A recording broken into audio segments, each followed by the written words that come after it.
Ndagushimiye nkwifurije kugubwa neza no kugira amahoro n'amahirwe udahwema kubana n'umuco wacu TV kamwe na radio televiziyo Nuru ya Mashariki. Komeza ugira impagarike n'ubugingo.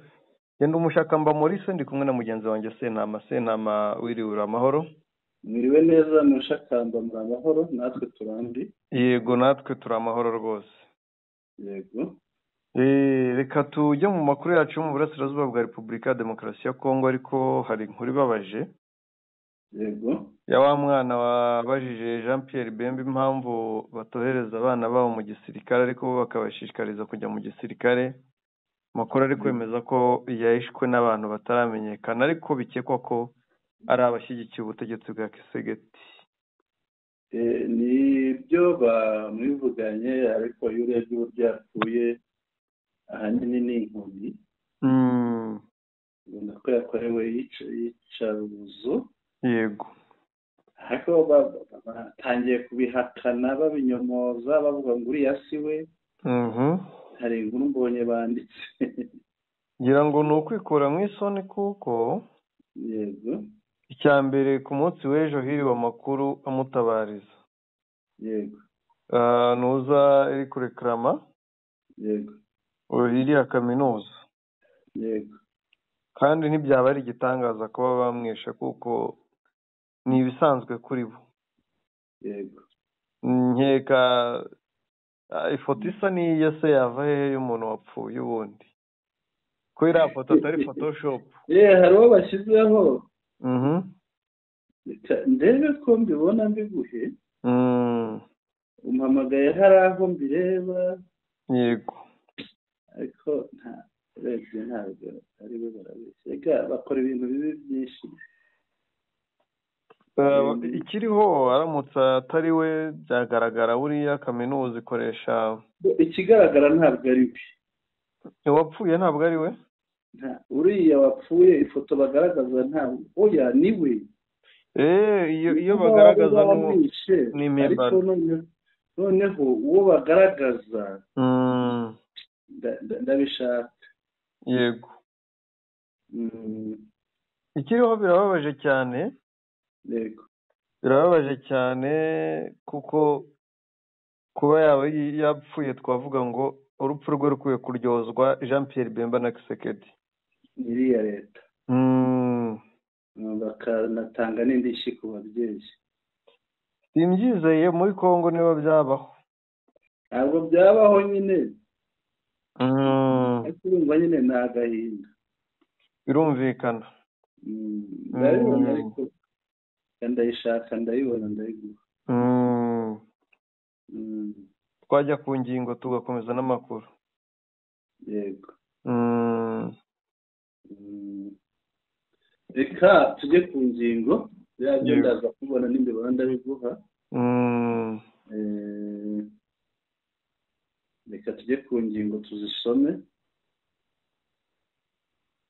Ingingo dufite ingingo zigeze muri 5 mushakamba. Ingingo ya mbere ni imirwano muri Kivu y'Amajyepfo ndetse no muri Walikare. Aho biriya biganiro bipfiriye byagombaga kuba uyu munsi. Baza kubona n'ababyisha babigizemo uruhare. Noneho indi ngingo ya kabiri, perezida w'u Burundi n'Ububiligi bari mu mugambi mushya wo kurwanya M23. Baza kubibona nabyo turabiganiraho. Yego. Ingingo ya gatatu, M23 yakiriye intumwa z'umukuru wa Loni. Nabyo turabibona, turamenya wabasuye. Yego. Ikindi, umuvandimwe wa Corneille Nangaa wari guverineri, ntabwo yabaye guverineri gusa mushakamba, yanabaye na senateri. Ariko uyu munsi yari mu mirimo nka guverineri.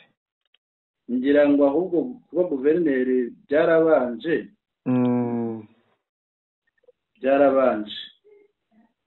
Yari guverineri, Kisekedi yaramugize guverineri. Ariko mbere yaho ari senateri. Yego, habanje kuba senateri. Yari guverineri wa Howere. Howere ni hari iwabo. Yego. Noneho ubwo yatotezwaga. noneho ubwo rero yahunze igihugu, turaza kumenya uburyo yahunze n'aho yahungiye. yego. ingingo ya 5 ni inama y'abaminisitiri ba EAC na SADC M23 idahagarariwe. ntabwo nta ntumwa ya M23 irimo, yafatiwemo ibyemezo byinshi bireba M23 AFC. yego. reka duhere kuri ya ngingo ya mbere, imirwano muri Sud Kivu, kuvuga Kivu y'Amajyepfo ndetse no muri Walikale. yego. Walikale ni Kivu y'Amajyaruguru. urumva ni ibyerekezo bibiri bitandukanye birimo kubera imirwano. bimeze bite, byifashe bite? hari imirwano yabaye mu bice byo muri Kivu y'Amajyepfo. yego. ni imirwano Wazalendo urumva bari kwigamba, Barundi bari kwigamba ngo baba bishe ngo abayobozi ba M23 cyangwa se abasirikare ba M23 bakomeye. yego. ariko ibyayongera ngo nagusangije amafoto. yego. y'aba Wazalendo. yego. bapfuye. yego. nujya no mu makuru ari kuvugwa. yego. biragorana kumva bavugamo ko FARDC irimo. yego. Ibazo ukuntu FARDC Wazalendo yahagarara imbere ya M23 yonyine. yego. ni imirwano yabaye no ku munsi w'ejo. yatangiye ku munsi w'ejo ahitwa Nyantende. Nyantende ngo ni igice kiri hafi ya Nyangezi ugana Bukavu. yego. aho rero M23 ahanganiye na Wazalendo. yego. ngira ngo ukuntu biba byaragenze niko bakundiye M23 nk'ibisanzwe bisiga ahantu hagati. si no kuhasiga hagati, ahubwo ntabwo yagira position kuri muri buri centre cyangwa se muri buri village. yego. birumvikana ko position muri village yabohowe igomba kuba wenda urugero niba ari tufashe nk'umurenge. yego. cyangwa se mu kagari habamo position imwe. yego. muri ako kagari rero igice kiri kure hari position hashobora kwigabiza Wazalendo. yego. ko burya hari igihe baba bafite abaturage baganira nabo. yego. bakababwira bati aha n'aha nta ngabo zihari, ubundi bakajya bakigomeka ukuntu. usibye n'ibyo. yego. izi Wazalendo ni abaturage. yego. bafite ukuntu binjira muri ibyo bice. yego. nk'abasivile. yego. bafite imbunda basize bahishe iwabo. yego. rero kuba bakongera bakisuganya bakihuza biriya bice bya Kivu y'Amajyepfo tubyibuke. ni ibice nubwo twagiye tubona bishimiye M23 ntibayizi. yego. ntibayizi rwose. abasirikare bari muri M23 muri Kivu y'Amajyepfo ni bake. usibye ko imbaraga nyine zayo zizaboneka umunsi bayihuje ziziyongera umunsi ubona twirwaneho bamaze kwihuza, cyangwa se umunsi zino Wazalendo zo muri Kivu y'Amajyepfo zihuje na M23 zashyizwe ku rugamba, zamaze guhabwa imyitozo zikajya ku rugamba kuko bazaba babona bene wabo.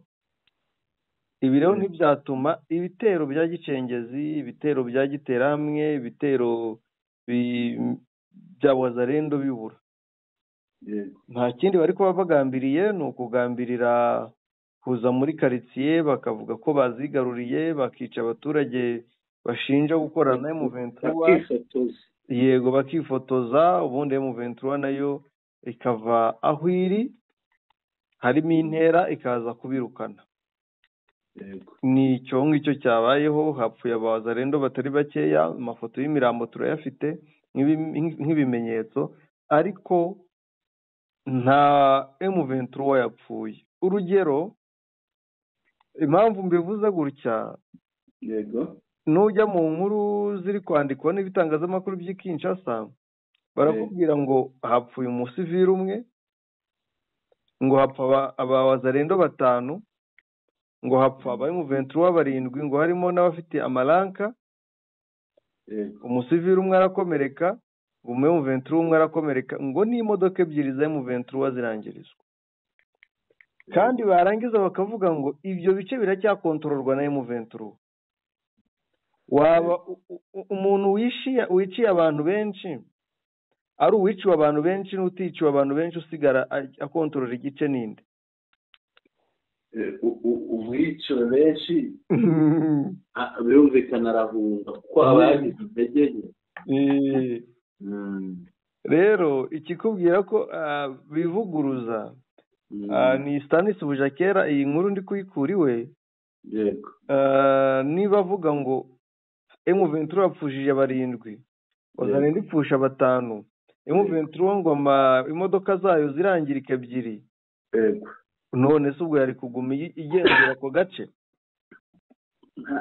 Ibyo ntabwo bishoboka. Ni kuvuga watakaje benshi abagize intege nke arahunga. Yego.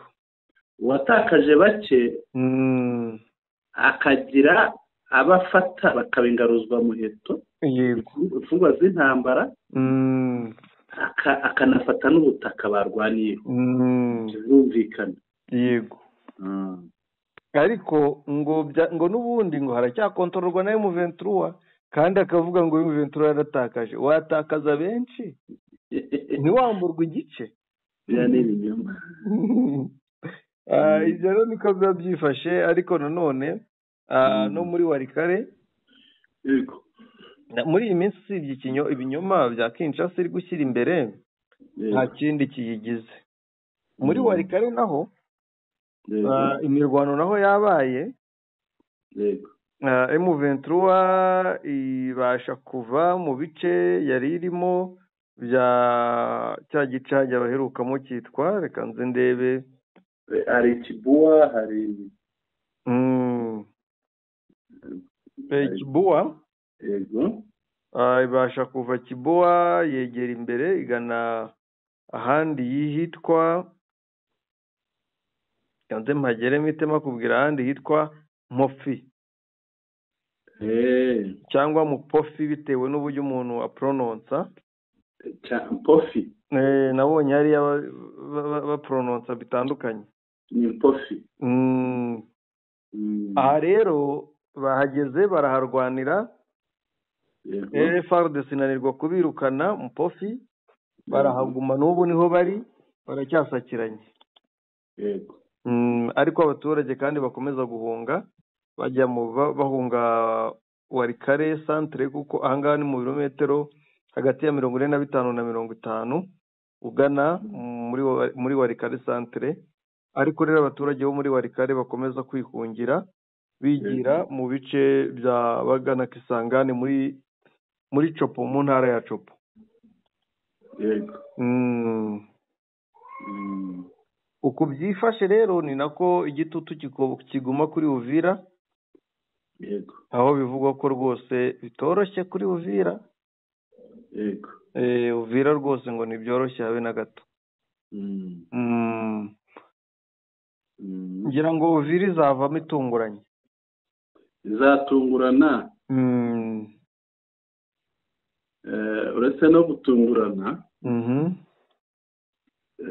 izanatakaza ingabo za leta zizanahatakariza byinshi,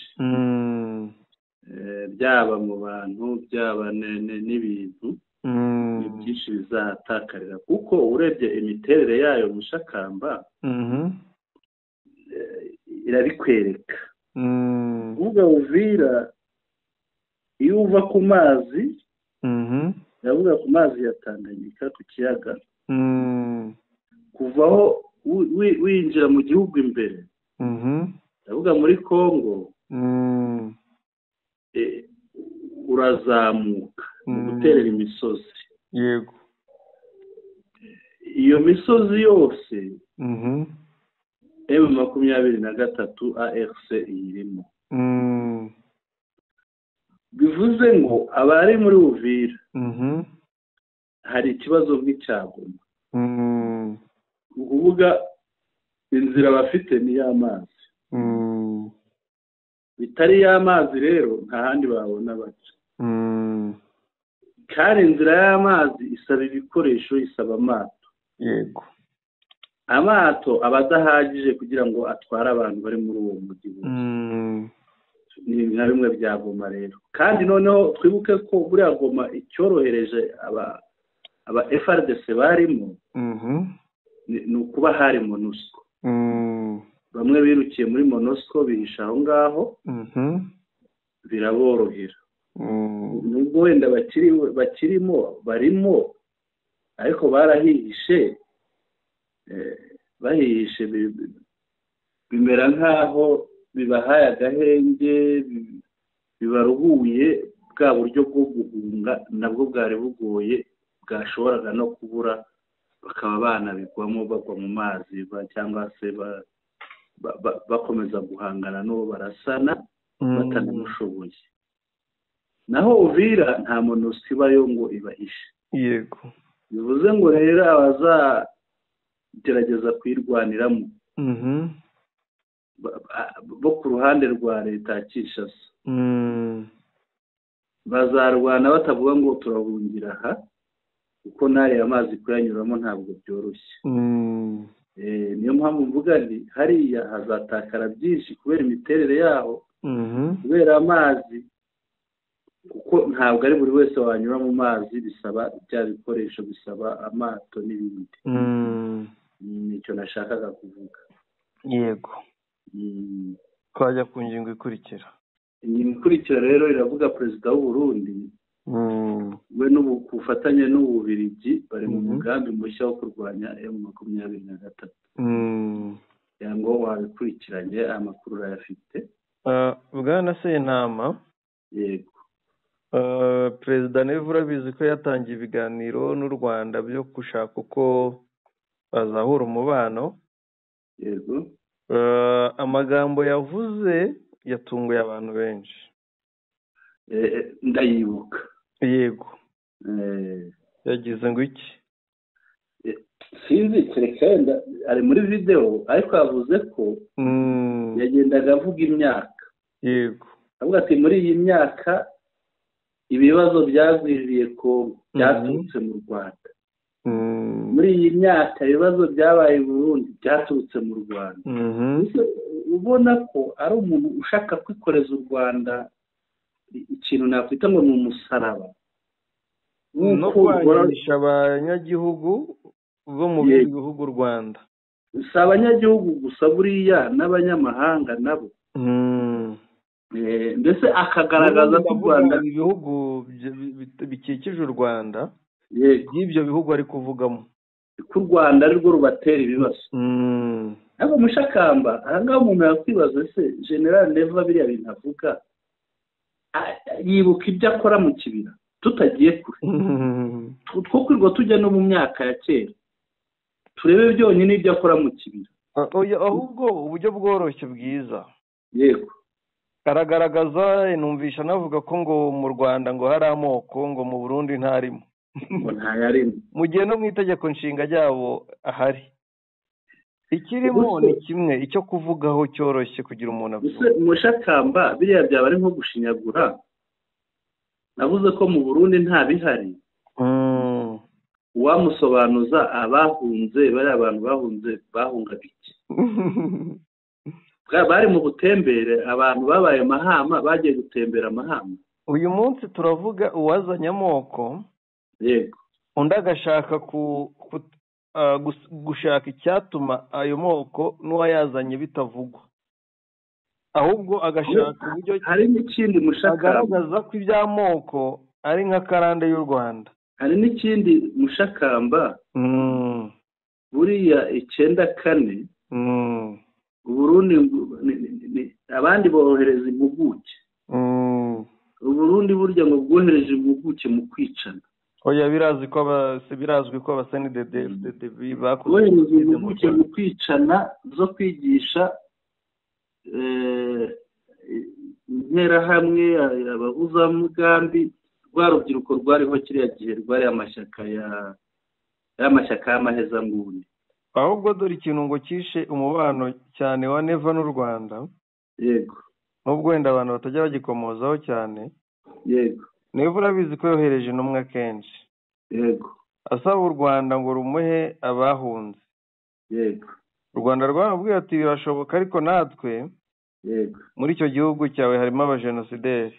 Yego. Harimo abantu bakoze jenoside ndetse no mu gihugu cyanyu b'abarundi bayikoze baje mu Rwanda bakora jenoside. Yaje kwisanga no ku rutonde mushakamba asanga nawe yakibonamo cyangwa se abadede bakomeye. Niko kuhita avuga ngo u Rwanda rubanyana nabi. Yego. Arutera amabuye agira gutara rutukura byibuka. Yego. Avuga indagara n'ibindi. Imisiba urayizi. Imisiba urayizi ntuyizi. Oya sinyizi. Imisiba ni imwe mu kinyarwanda bita iminyorogoto. Ibyo byose arangije afunga umupaka. Yego.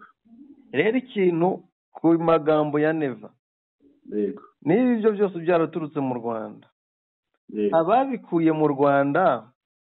Yego. Kuki bakomeza bakabicaza ku ntebe? Kuki bakomeza bakabana nabo bagasangira nabo?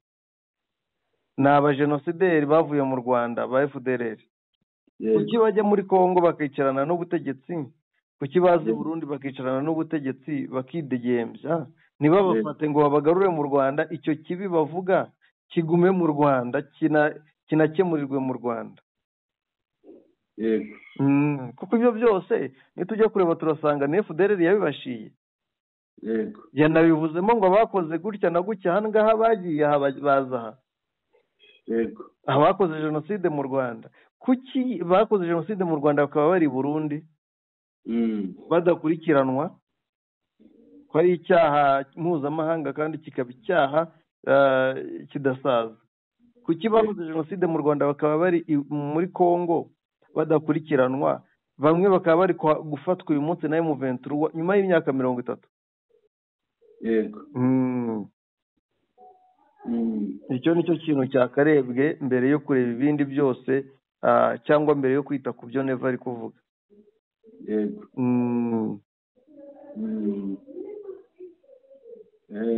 Rero icyatumye abivuga. Yego tujye ku cyatumye abivuga. Ariko turaza no kureba hari amaganya ye mfite hano. Amaganya yahoraho. Hari amaganya ya Neva ari hano ariko mushakamba hari n'ibindi mbona tutari twarabonye. Reba n'iki kintu. Ariko gatoya hari inkuru ndi kubona. Reba n'iki kintu. Ngira ngo icyo urama nshobora kubanza kukirengagizaho gato. Yego. Wene kuko gishobora kuba ariko gishobora kuba ari cyo. Yego. Nanjye nari maze kubona ifoto ya perezida. Nyakubahwa perezida wa Repubulika y'u Rwanda na Tshisekedi bicaye i Doha muri Qatar. Niyo nkuru. Ndabona nawe ariyo nkuru y'isuma. Ariko byabaye kera ndabona ari mu kwezi kwa kabiri. Byabaye mu kwezi kwa kabiri? Ntabwo twabimenye. Ariko ubutangazo ryasohotse uyu munsi. Wamenya ryarasohotse ryari hejuru baryanditse niba ari mu Cyarabu niba ari mu Oya birandikaho Doha March 18 2025. Yego. Kandi ni mu kwa gatatu. Ndabona rero twitariki kuri itangazo turebe birimo. Okay bashingira kuri ya tariki 8 aho Sadek na Ntuza. Yego. Ijuru rya Gisekedi rirabonetse muri Qatar.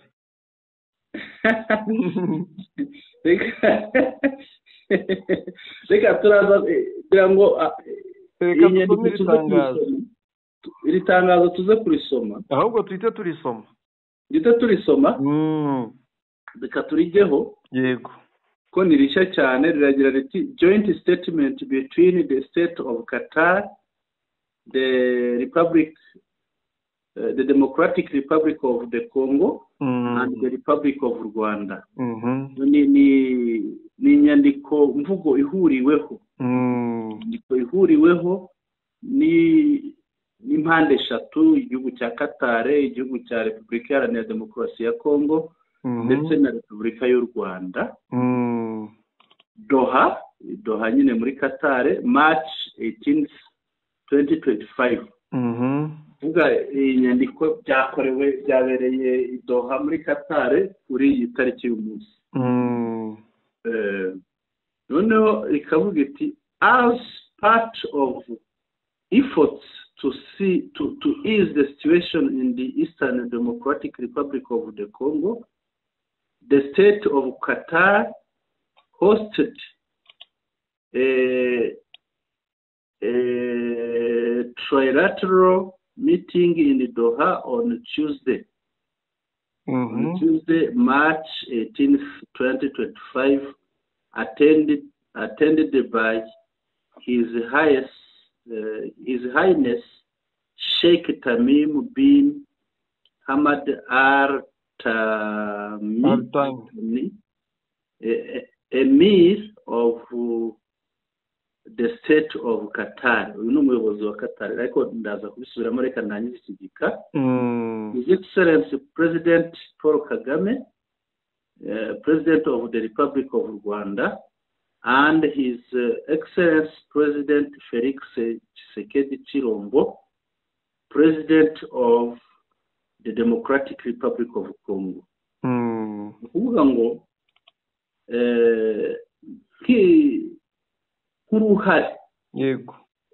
nk'uruhare mu koroshya imiterere y'ikibazo mu burasirazuba bwa Repubulika Iharanira Demokarasi ya Congo,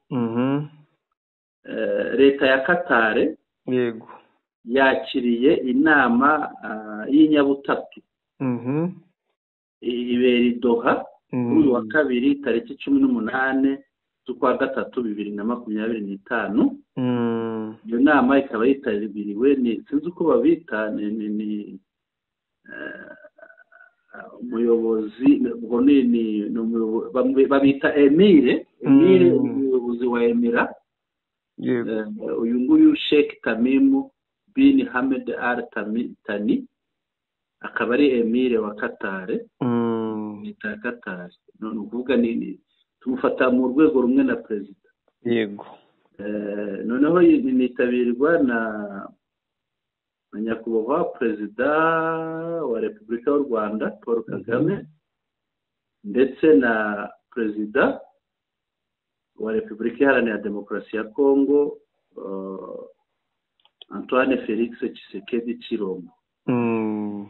Inama yabaye umunsi twagiye. The heads of state welcomed the progress made in the Rwanda and the Nairobi processes, as well as the joint EAC SADC summit held in Dar es Salaam, Tanzania on February 8, 2025. The heads of state reaffirmed the commitment of all parties to an immediate and unconditional ceasefire as agreed at the said summit. The heads of state then agreed on the need to continue the discussions initiated in Doha in order to establish solid foundations for lasting peace as envisioned in the Rwanda-Nairobi processes, now merged and or aligned. Ibi biravuga iki? Biravuga ngo abakuru b'ibihugu rero bakiriye neza intambwe imaze guterwa mu biganiro by'i Rwanda n'i Nairobi, cyo kimwe n'inama ihuriyeho byakozwe mu nama ihuriyeho ya SADC yabaye ku itariki 8 z'ukwa kabiri 2025. Abakuru b'ibihugu banemeje umutima wo kwiyemeza to be committed ko impande zose ziyemeje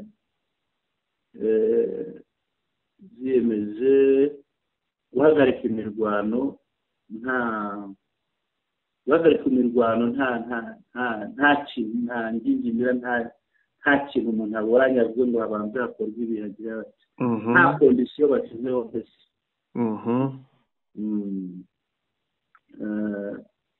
Nk'uko byumvikanyweho muri ziriya nama z'abakuru b'ibihugu zavuzwe, haba iriya EAC n'iya SADC. Abakuru b'ibihugu nanone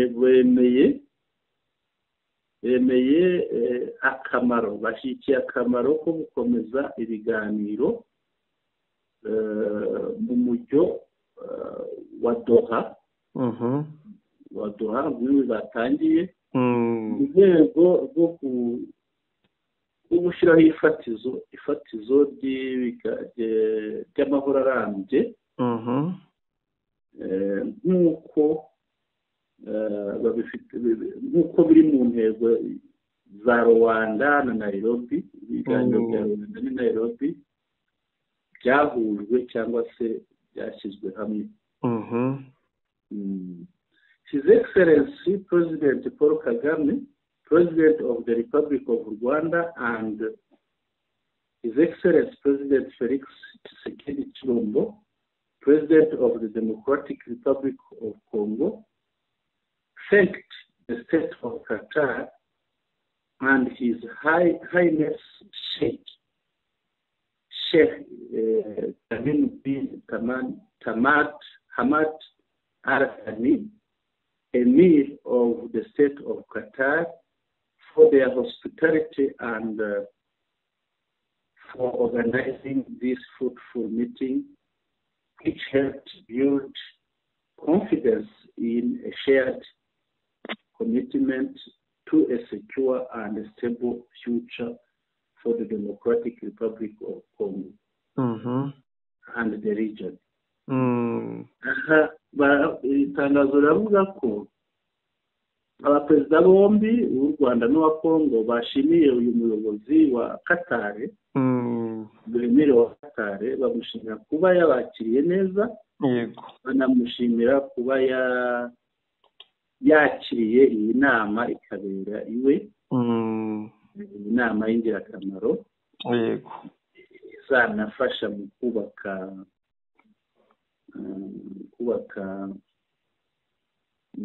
ishema, confidence yo kubaka ishema no kwiyemeza bisangiwe mu rwego rwo kugarura amahoro n'umutuzo mu bihe biri imbere muri Congo ndetse no mu karere. Shakamba ibibazo byo mu biyaga bigari byagize abahuza bararungutse. Icyo mbona kirimo bizatesha agaciro bimwe byubahisha ibindi. Ibi bisobanuye ko ibyo Angola na kibiri gukora, niba mu bufasha cyangwa mu buhuza bwa EAC bwa African Union barananiwe guhuza Perezida Kagame na Tshisekedi, uyu munsi bakaba bahujwe na Qatar, byanabaye mu buryo bw'ibanga, nabyo birasebya European Union, African Union. Nawe wari ubyiteze, twese biradutunguye. Niyo mpamvu ngo birasebya. African Union yarabiteguye ibishyira hanze, ariko kubishyira mu bikorwa birananirana. Ariko igihugu kimwe kirabikoze. Niyo mpamvu nkubwiye ngo birasebya bamwe. Ikindi, ese Tshisekedi azakeza abami bangahe?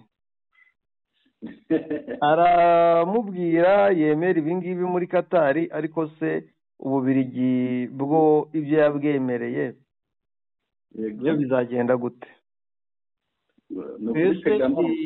Wamenya Tshisekedi ahinduka buri mwanya. iyi Katari iraza igaruka ku ruhande rwo kuganira na M23 ku kibazo cy'u Rwanda.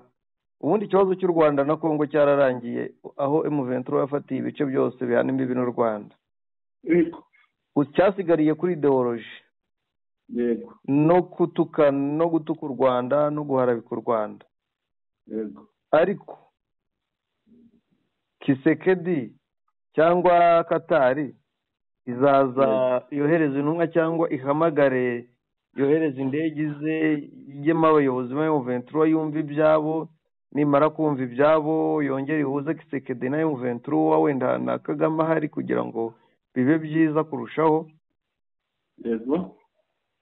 Ibyo rero nibyo bikenewe bitewe n'uko ikibazo kiri hariya kizingiye kuri M23, kandi sinizeye ko Kagame azajya kuvuga en detail agahinda kose n'amarira yose ya M23, kandi ngira ngo buri wese azavuga ibimureba kurushaho, ariko nanone bavuge ko hagati hari ikibirimo birangire ikibazo cy'u Rwanda na Kongo gikemutse, ariko ikibazo cya M23 na Kongo kigihari. Ku rundi ruhande twabishimira ko Gisekedi yabonye ijuru rye, yaribonye muri Katari, tugashima ko bibayeho. ariko tumenyere cyane tubonye umuntu ajya mu ijuru ntagaruke kuri iyi si. Kisekedi aragaruka muri Kongo cyangwa yagiye? Aragaruka, ahubwo nizere ko abanyekongo bari bumukubite. Abanyekongo baramuryoza kuba yahuye na Kagame. Na Justin Kabumba rero yabyanditse. Ngira ngo uwo ari we wese yabyandika, kuko icyo twashingiyeho n'itangazo rya Katari. Justin Kabumba yanditse ati aho gatoya bwana Sentama, mbere yuko tujya kuri Justin Kabumba, bose uri bubyandike yaba n'ibitangazamakuru mpuzamahanga, bose barabyandika bashingiye kuri ku itangazo rya Katari ariryo twasomye, kuko nicyo kihamya ko byabaye. Ahubwo icyo kureba ibyo abandi barandika n'ibindi byose biratuma ibyemererejwe Katari bishyirwa mu bikorwa, no kubishidikanyaho. Aho niho hari ikibazo, kuko bahura nk'abaperezida, ariko se umuzi w'ikibazo wakemuka? Nibahura uwo muzi uraba ukemutse? Ibyo ni ibibazo bibiri bitandukanye. Hari ikibazo cyo guhura hafashijwe n'umuhuza, ariko hakongera hakabaho n'ikibazo cy'ubushake bwo gukemura ikibazo. Ari nabwo buba buri mu muntu umushakamba, ni ugutahana wa mutima uvuga uti ibyo naganiriye n'abandi bagabo hariya, ndagiye ningera imuhira nzabishyira mu bikorwa. Abami babiri ntazabataba mu nama. Umwami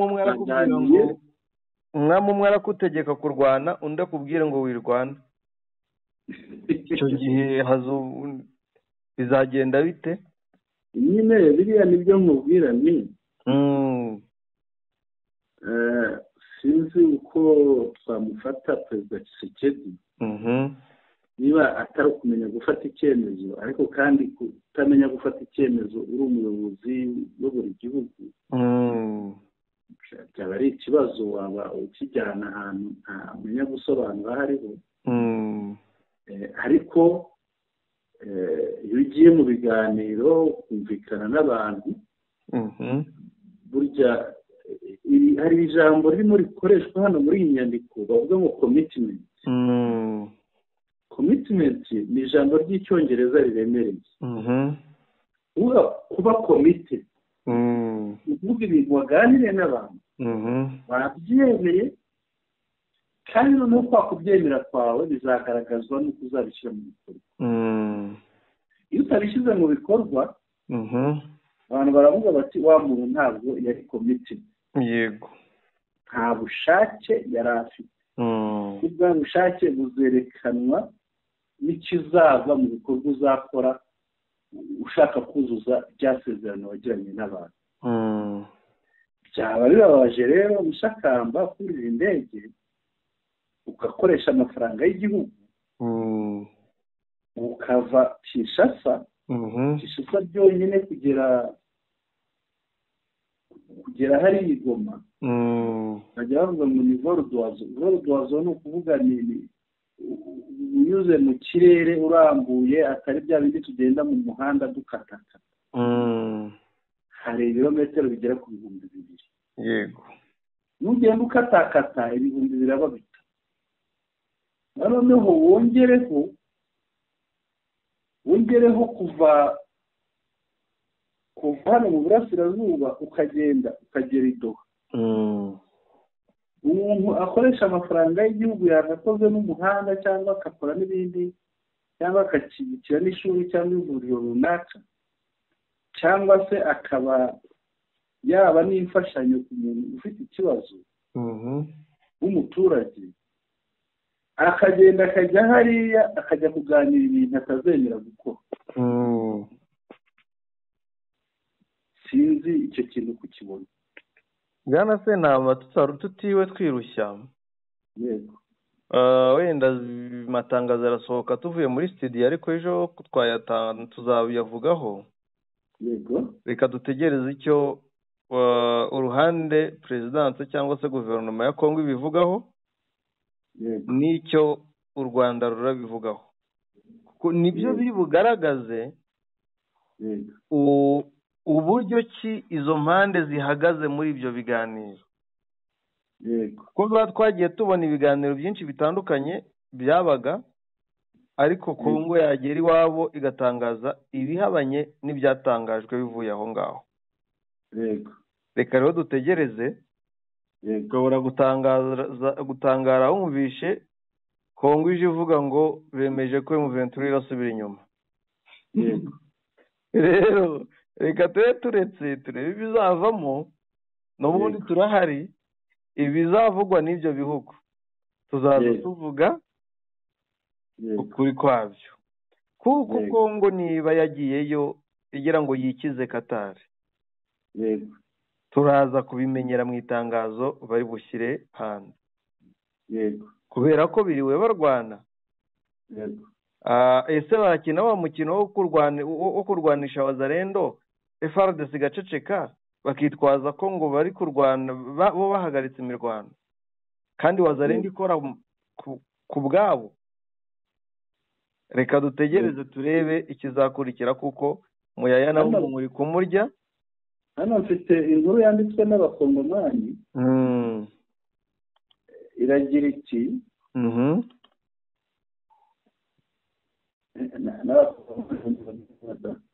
uti birumvikana byatunguye buri wese. Niyo banditse ngo Doha no Tshisekedi se sont rencontrés sous la médiation de l'émir du Qatar. Perezida Tshisekedi na Perezida Paul Kagame bahuriye i Doha muri Qatar bafite umuhuza ari we uyu muyobozi wa Qatar. Noneho baravuga bati l'émir du Qatar Sheikh Tamim bin Hamad Al Thani a accueilli mardi à Doha une réunion trilatérale avec le président rwandais Paul Kagame et son homologue congolais Félix Tshisekedi dans le cadre des efforts diplomatiques visant à apaiser la situation dans l'est de la République démocratique du Congo. Baravuga ko umuyobozi wa Qatar nyine yakiriye inama wa kabiri uyu munsi inama y'impande eshatu ni ukuvuga harimo Qatar harimo u Rwanda harimo na Congo aho yakiriye perezida w'u Rwanda na perezida wa Congo bwo gushakira amahoro kano uburasirazuba bwa Congo n'aka karere ko mu biyaga bigari. Les trois dirigeants ont salué les avancées des processus de Rwanda et de Nairobi ainsi que celles du sommet conjoint EAC du 8 Dar es Salaam, selon un communiqué de la rencontre. Ils ont réaffirmé leur engagement en faveur d'un cessez-le-feu immédiat et inconditionnel tel qu'est décidé dans ce sommet régional. Ati bishimiye intambwe imaze guterwa mu bijyanye no kugarura amahoro hariya muri kariya gace, cyane cyane muri izi nama yabaye ya Nairobi yahuje EAC na SADC. Noneho bemeza ko hagomba kubaho guhagarika imirwano nta rwitwazo mbese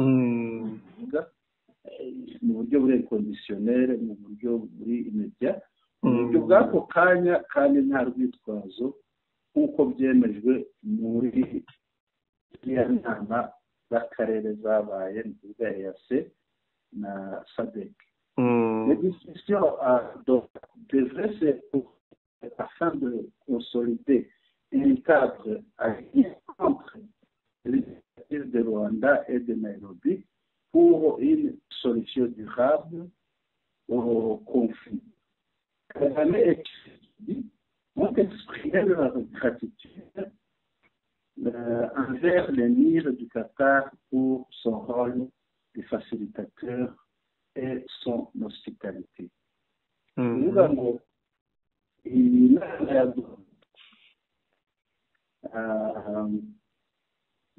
Doha, ibiganiro bya Doha bagomba gukomeza mu rwego rwo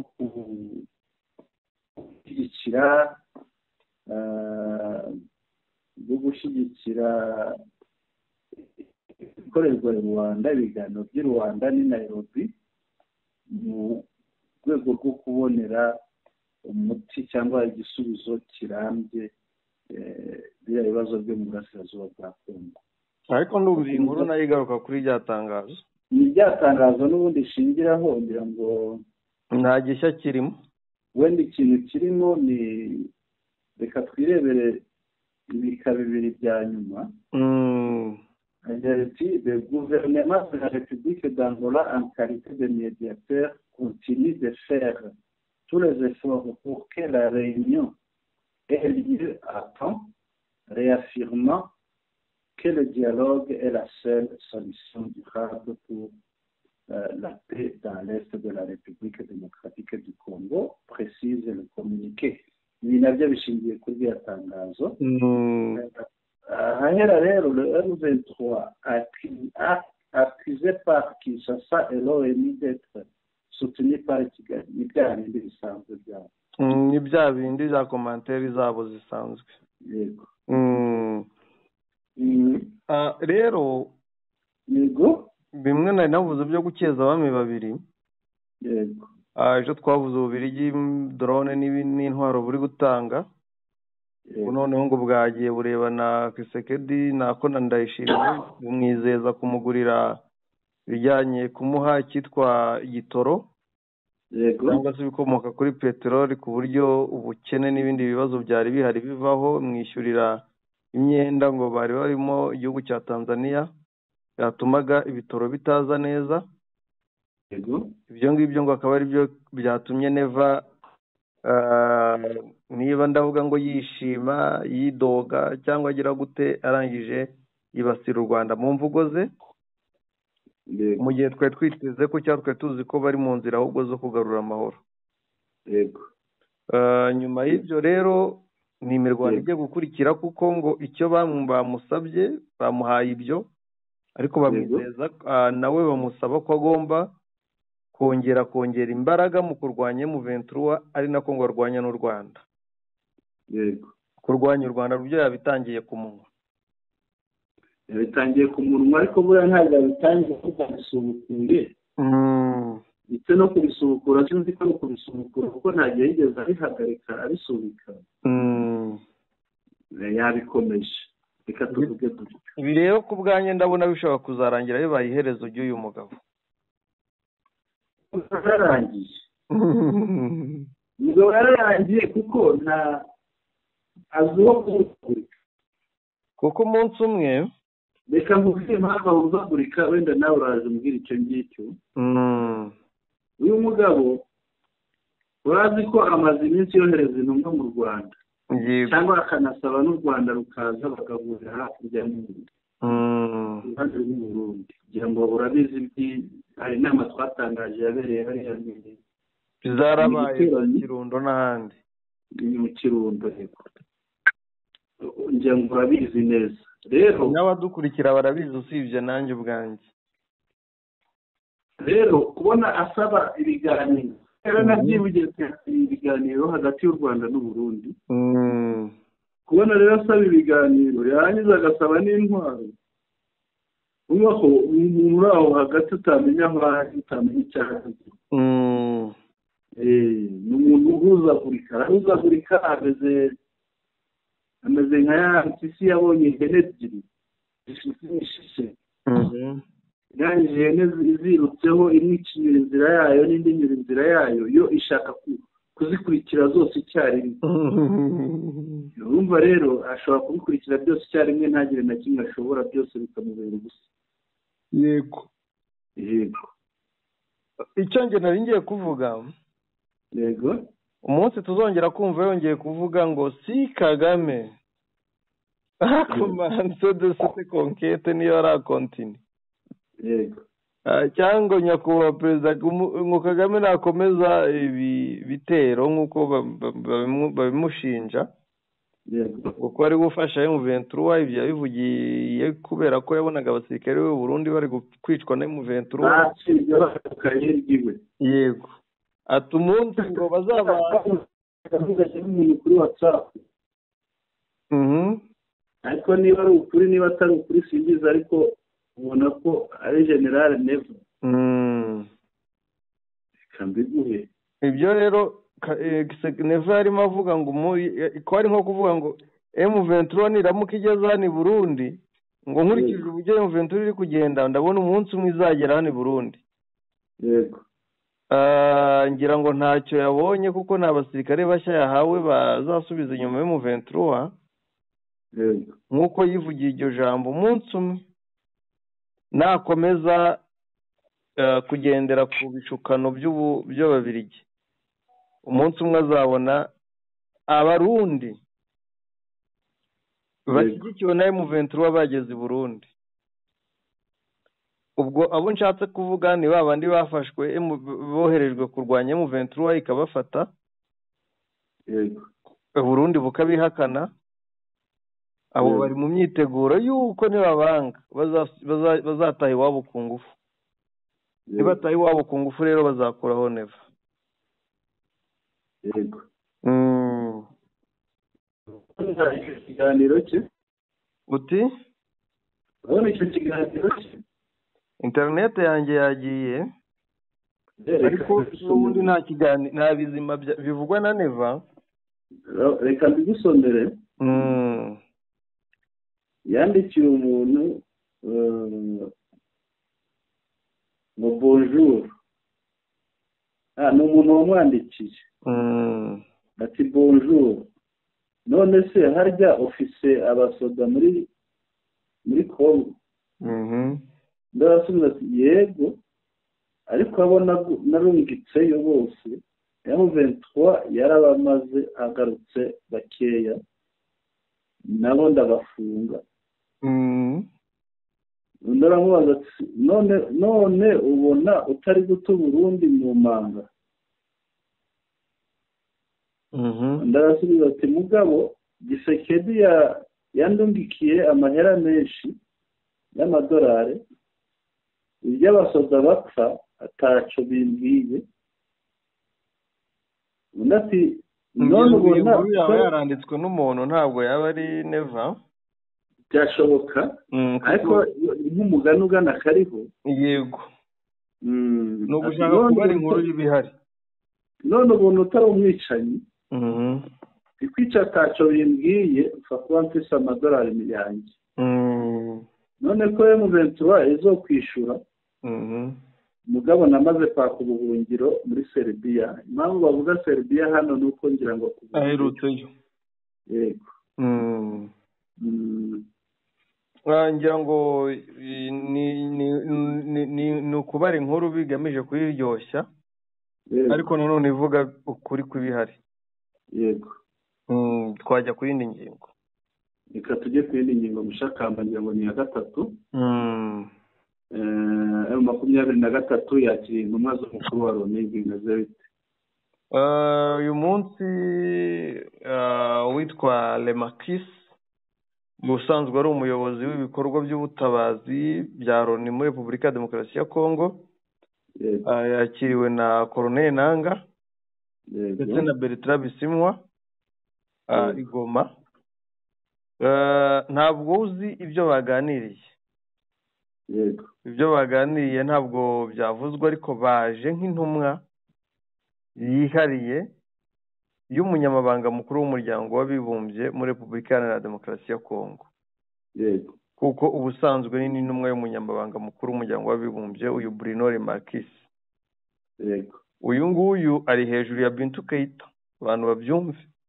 Bintou Keita ahagarariye MONUSCO ariko si intumwa ya perezida cyangwa y'umunyamabanga. Uyu Lemarquis n'ibyo ashinzwe ashinzwe biriya bikorwa byo gutera inkunga by'ubutabazi by'ubutabazi ku bantu bafite ibibazo bakennye. Mu bikekwa rero ko byaba byazanye uyu mugabo. Yego. Harimo gushaka iby'uburyo ki ngo hafungurwa ikibuga cy'indege cya Goma n'icya Bukavu kugira ngo bakore ubutabazi. Ariko nanone abantu nk'aba ntibagenzwa na kamwe. Yego. Hari ibivugwa ku karubanda hakaba n'ibindi. Yego. Ikindi kuba umuyobozi wa ONU ubwe kandi mukuru aza akaganira na M23 ni inyeshyamba birazwi. Yego. Bitwa na leta ko ari umutwe w'iterabwoba nko kubatsebya, kuba MONUSCO cyangwa ONU ihaguruka ikajya kubasura nuko ifite icyo ishaka kubingingira. Mu cyo ishaka kubingingira cya mbere ni imizigo yabo bafite hariya y'amabuye y'agaciro ivugwa ko MONUSCO ifite. Ngo barebe ko M23 yazabareka bakabitwara kuko niyo sano bafitanye na Kongo. Ariko nanone M23 nayo ikaba yaboneraho umwanya wo kugira ibyo basaba nabyo by'inyungu zabo kugira ngo habeho impanguhe. Mikinange nguhe iki kugira ngo bikunde M23 abanzi bayo bave mu nzira, cyane ko muri MONUSCO harimo benshi. Ibafatirwa mikono cyangwa se igira ukundi bagenza. Kandi MONUSCO ivuye hariya byabisobanuye ko nta wundi munyamahanga wo guteza ibibazo uri hariya, kuko ibyo bibazo biri hariya bitezwa n'ubundi na MONUSCO. Kongo uko niko byifashe. Gusa n'indi ntambwe ifite icyo isobanuye kuba MONUSCO cyangwa ONU ijya gusura M23. Twitege ko dushobora ya magambo yo kwibasira M23 tutazongera kuyabona mu nama za Loni. Bashobora no kugaruka bagakorana, ariko bagakorana mu bwubahane atari bimwe bya. Yego. Ibi rero bibaye nyuma y'uko bumva ko M23 ije kwigera Goma yangiza ikayisubiza FARDC. Yego. Nyuma y'uko babonye ko M23 idashobora kuyisubiza, urubona ko batangiye guca bugufi bakaza gusanga M23 akwiye. Yego. Ibi rero bifite ikintu bisobanuye kandi kizima cy'intsinzi ya M23, ahubwo M23 ikomereza aho ngaho. Ni ibintu bitanga icyizere bimwe byo kuvuga ngo ni abaterabwoba, ntabwo ni ajya kuganira n'abaterabwoba cyane rwose. Ngira ngo iyi ngingo yo ntitunayitindaho cyane. Oya, ntabwo tuyitindaho, reka dukomeze turebe umuvandimwe wa Colonel Nanga wari guverineri yatorotse Repubulika Iharanira Demokarasi ya Kongo akaba yahuye. Yitwa Christophe Basiyane Nanga.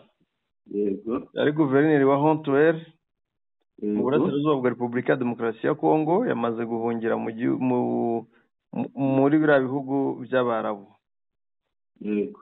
Uyu mugabo yashyizweho na Perezida Tshisekedi kugira ngo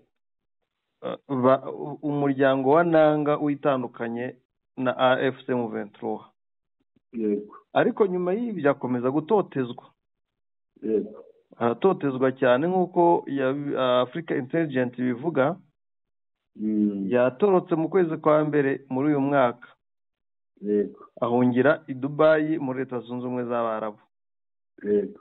Nyuma y'uko yahawe uruhushya rwo gusohoka igihugu na Visi Perezida wa Sena ya Kongo Jose Kalala wa Kalala. Yego. Igitangazamakuru kivuga ko ihunga rya Basiyane ryatumye Georgette Aloya Mukobe wahoze amwungirije atabwa muri yombi muri uku kwezi mbere yo kujyanwa i Kinshasa ashinjwa kuba afite aho ahuriye na M23 AFC. Yego. Icyakora n'ubwo ibyo uyu mudamu ashinjwa bitaramenyekana neza, amakuru avuga ko inzego z'umutekano za Repubulika ya Demokarasi ya Kongo zimushinja kuba yaravuze amagambo ashyigikira AFC M23. Yego. Amakuru kandi avuga ko Nanga yakwihuza na M23. Uyu ni umuvandimwe wa Nanga. Kuva Colonel Nanga yakwihuza na M23, ubutegetsi bwa Kinshasa bwagiye butoteza mu muryango wa Nanga, urimo Isumubyara ndetse n'abandi bagiye batandukanye, kuko Isumubyara asanzwe ari umutware muri Hontuel cyangwa se umushefu gakondo. Yego. Ibyo bigakorwa mu rwego rwo guca intege abantu bose bo kwa Colonel Nanga.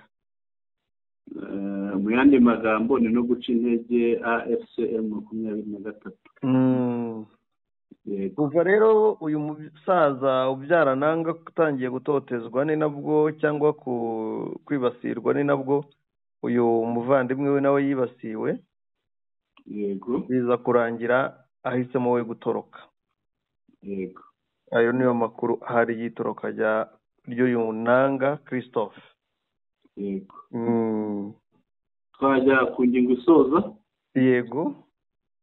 Reka turebe ingingo ivuga iti inama y'abaminisitiri ba EAC na SADC yafatiwemo ibyemezo byinshi bireba M23 AFC kandi itatumiwe M23 AFC itatumiwe.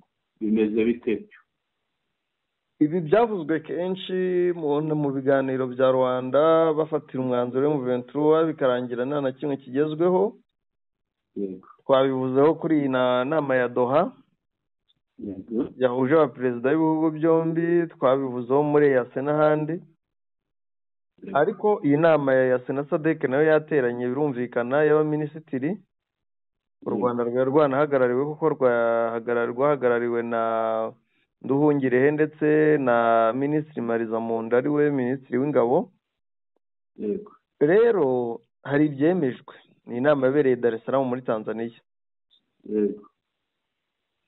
Nk'uko bisanzwe abakuru b'ibihugu muri gahunda y'aba baminisitiri harimo gushyira ingamba z'igihe gito, iz'igihe ringaniye n'igihe kirekire zafasha uburasirazuba bwa Repubulika ya Demokarasi ya Kongo kubona amahoro arambye no gushyiraho urwego ruzagenzura ishyirwa mu bikorwa ryazo.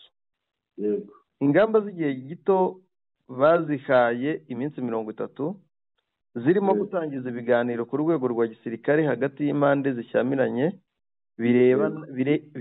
birebana no guhagarika imirwano n'ubushotoranyi. Muri iyi minsi impande zishyamiranye zirasabwa kwirinda kwagura ibirindiro kugira ngo inzego z'ubutabazi zikore imirimo yazo nta nkomyi, no gufungura ikibuga mpuzamahanga cy'indege cya Goma n'icya Bukavu bigenzurwa na M23.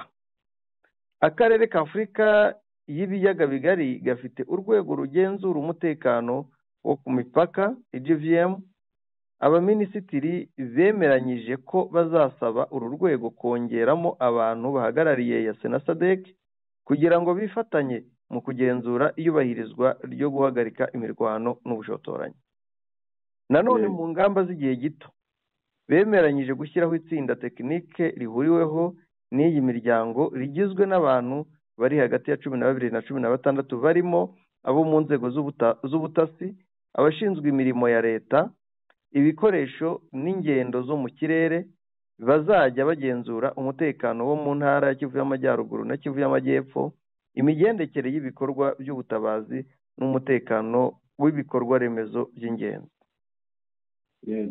Ingamba z'igihe kiringaniye zo zahawe iminsi iri hagati ya 30 n'120 zizarangwa no gushyira mu bikorwa ibyemezo bigamije kubaka icyizere hagati y'impande zishyamiranye mu rwego rwa politike n'urwa gisirikare zizajyanirana n'ibiganiro birimo abahuza. Bwana Sentama wumvishe ibyo aba baminisitiri bemeje, ariko impamvu nkubwira ngo birasa nk'aho ari ugukora ubusa kuko ntabwo M23 yahagarariwe, abo ivuga bazaza ubundi bagomba kuza ahantu bumvikanye n'abahagenzura, ndetse no mu bagenzura aho hantu harimo ababo. None uru rwego rushinzwe kugenzura ruzagenda rwikoze igoma gute kandi hagenzurwa na M23, kandi M23 si leta? Hazaza abantu b'abasirikare barimo Kongo, barimo abanyekongo Kameme, barimo Abagande, barimo abaki, baze mu bice M23 igenzura barangize bakore badahagarariwe na M23, kuko ubundi baba bagomba no gucungirwa umutekano n'urwego rwa leta y'aho ngaho, kandi leta ihari ni AFC M23 guhagenzura. Abo basaba gufungura ikibuga cy'indege ko kizafungurwa na M23 barumva kizafungurwa gute n'abatagifite? Abo bavuga bandi iyo minsi 120 cyangwa se ngahe ngo kugenzura ngo izo kipe tekinike izo zose kugira ngo bikorwe nuko zibamo abagize M23 kugira ngo hazafatwe umwanzuro utabogamye byanze bikunze. Rero iyi nama ibyo yemeje yagakwiye kuzongera igakora indi nama irimo abayobozi ba M23, kandi byagora ko abayobozi ba M23 bayijyamo kubera ko Kongo yabafatiye ibihana benshi bagakwiye kujyayo ibashyiraho na mandadari. Bisobanuye ko ibi biri gukorwa byose mu gihe Kongo itarakuraho mandadari, itaragira gute na gute na gute, byose bari gukora ubusa. Nge niko mbibona. Ibyo uvuga ni ukuri, kuko ntabwo ushobora kujya gukorera ku butaka aho utari buyoborwe na ba nyiri ubutaka. Hariya rero ubutegetsi bwa leta nibuhagera, bivuze ngo kugira ngo uhakorere neza, utekane, ugire ute, ugomba gukorana n'uhacunga. Ibi rero mashakamba biragaruka bikongera bigaha imbaraga M23, kuko niba iyi miryango ishaka kuhakorera, yego uzahakorera, ariko nanone nihakorera izakorana n'ubutegetsi buhari. Niba ari ukujya kureba guverineri, bazareba guverineri bahati cyangwa barebe wa wundi wo muri Kivu y'Amajyepfo atari umwe wagenze kuri moto. Icyo gihe babandi ba leta bazaba bataye agaciro. Niko bimeze. Yego. Aha ikindi barashaka kuza kwivanga mu mikorere ya M23. Ibyo ntibizakunda. Kuko M23 yego haya hantu habonye ibunitse.